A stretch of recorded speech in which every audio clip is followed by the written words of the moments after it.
오늘 우리가 읽을 하나님의 말씀은 요한복음 1장 14절에서 18절 말씀입니다.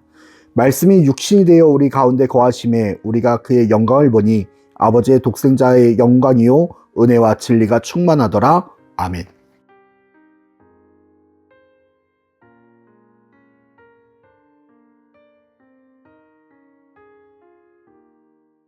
하나님의 역사를 바라보는 우리가 요한복음 1장 14절에서 18절 말씀을 통하여 함께 나누어 볼 주제는 은혜 위에 넘치는 은혜입니다. 요한복음은 예수님의 오심을 말씀이 육신이 되어서 우리 가운데 머무르셨다 표현합니다.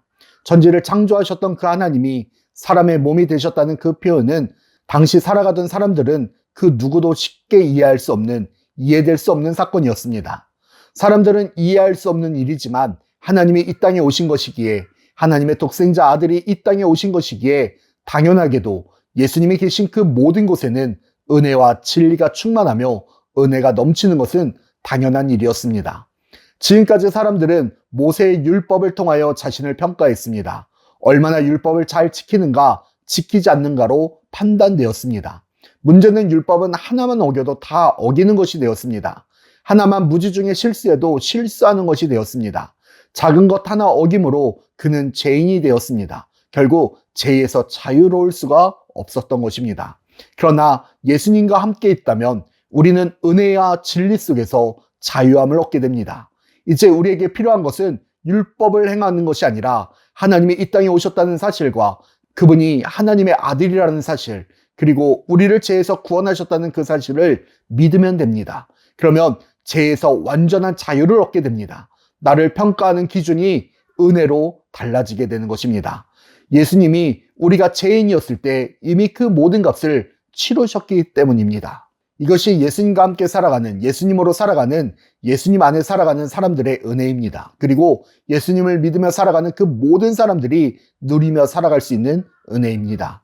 하지만 사람들은 그 은혜를 누리지 못할 때가 많습니다.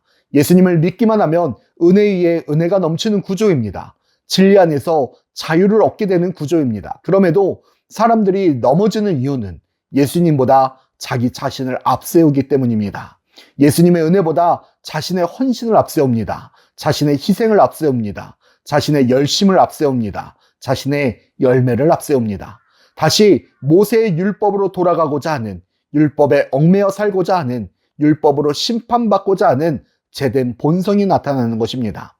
율법으로는 선하다 인정받을 수 없기에, 율법으로는 의롭다 여김을 받을 수 없기에, 율법으로는 하나님을 볼 수 없기에 예수님이 이 땅에 오셨는데, 그래서 믿는 자마다 구원을 주셨는데, 믿기만 하면 은혜 위에 은혜를 주셨는데 그걸 또 박차고 나가는 것입니다.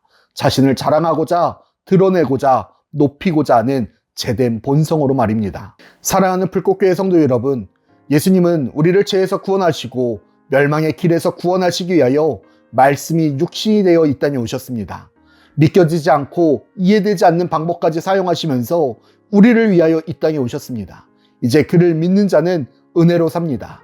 은혜로 구원함을 받습니다. 은혜로 멸망의 길을 벗어납니다. 내가 아닌 내 열심 쓰고 노력 헌신이 아닌 오직 은혜로 들어가는 것입니다.